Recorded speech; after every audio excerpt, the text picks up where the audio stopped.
बहुजन विकास आघाडी यावेळी निवडणुकीमध्ये आहे नेहमीप्रमाणे आणि यावेळी सीट वाढवण्याचा प्रयत्न चालू आहे।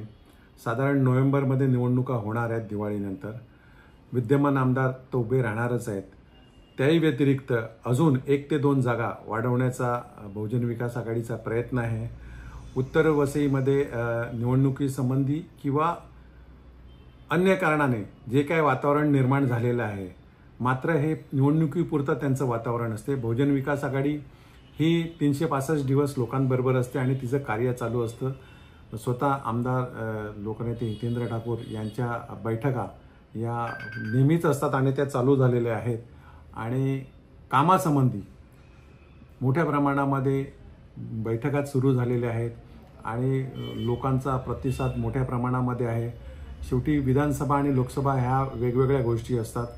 लोकसभेला लोक एक केंद्राकडे बघून मतदान करत असतात, परंतु विधानसभेला स्थानिक पातळीवर कोणी काम केलेलं आहे आणि तुम्ही बघितलं असेल का मोठ्या प्रमाणामध्ये विकास कामं हायवेपासून शहरात येणारे मुख्य रस्ते असतील, उड्डाण पूल असतील, अनेक विषय करोडो रुपयाची कामं लोकनेते हितेंद्र ठाकूर यांनी मंजूर करून घेतलेले आहेत। युवा आमदार क्षितिज ठाकूर यांच्या प्रेरणेतनं आणि संकल्पनेतनं बरीचशी प्लॅनिंग झालेली आहे। आरोग्य केंद्रापासून ते ब्रिजपासून ते रोडपासून आणि मोठ्या प्रमाणात कामं आता ती सुरू होणार आहेत। या मधल्या काळामध्ये काही जणांनी वातावरण दूषित करण्याचा प्रयत्न केलेला होता निवडणुका डोळ्यासमोर ठेवून, परंतु येथील जनता नेहमीच त्यांना माहिती असतं का अशा वेगवेगळ्या वावड्या रूमर्स बहुजन विकास आघाडीबद्दल उठवल्या जातात, परंतु येथील जनता नेहमीच बहुजन विकास आघाडीबरोबर साथ देत आलेली आहे आणि कार्यकर्ते जोमाने कामाला लागलेले आहेत।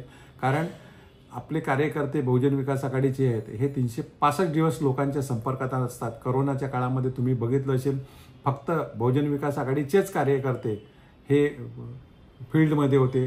लोकनेते आमदार हितेंद्र ठाकूर त्यांची एंजिओग्राफी झाली होती, तरी देखील त्या दिवशी देखील कार्यालयामध्ये हजर होते। ते एकही दिवस घरामध्ये बसले नाही आणि कार्य चालू होतं। त्यामुळे या निवडणुकीमध्ये वेगळं सांगायची गरज नाही। बहुजन विकास आघाडीच्या सीट वाढणार आहेत आणि निश्चित याचं प्रत्यंत तुम्हाला नोव्हेंबरमध्ये दिसेल। विद्यमान आमदार सगळे उभे राहणार आहेत। शेवटी कुठच्याही आमदारांनी सांगितलं तरी सुद्धा पक्षाचा निर्णय अंतिम असतो आणि पक्षाने निर्णय घेतलेला आहे का विद्यमान आमदारांना निवडणुकीमध्ये उतरवायचा आहे, त्यामुळे त्यांना तो निर्णय बंधनकारक असणार आहे आणि येत्या निवडणुकीमध्ये 3 ते 4 सीट किंवा 5 सीट कशा निवडून येतील यावर कटाक्ष टाकण्यात आलेला आहे आणि त्याप्रमाणे व्यूहरचना करण्यात आलेली आहे। वसईला हितेंद्र ठाकूर स्वतः असतील, सोपाऱ्यामध्ये क्षितिज ठाकूर स्वतः असतील, राजेश पाटील बोईसरमध्ये त्यांचं चांगलं काम जोरात त्यांनी केलेलं आहे। तशा अन्य देखील सीट आहेत त्याच्यामध्ये देखील आहेत। महाराष्ट्रात अन्य ठिकाणी मोठ्या प्रमाणामध्ये बहुजन विकास आघाडीला विचारणा होत आहे आणि त्याप्रमाणे महाराष्ट्रात अन्य ठिकाणी देखील बहुजन विकास आघाडीचे उमेदवार उभे राहणार आहेत। विकास कामं लोकांपर्यंत काय झाल्यात आणि काय करायचे आहेत हे पोहोचवण्यासाठी कार्यकर्त्यांच्या बैठका सुरू झालेल्या आहेत। सर्व ठिकाणीच बैठका सुरू आहेत। त्यात हितेंद्र ठाकूर यांनी आता पश्चिम वसईमध्ये देखील काही कार्यकर्त्यांच्या मागणीनुसार बैठका घेऊन त्यांना काय काय कामं सुरू आहेत, काय काय झालेली आहेत आणि काय काय प्रस्तावित आहेत यांची बैठक घेऊन माहिती दिलेली आहे।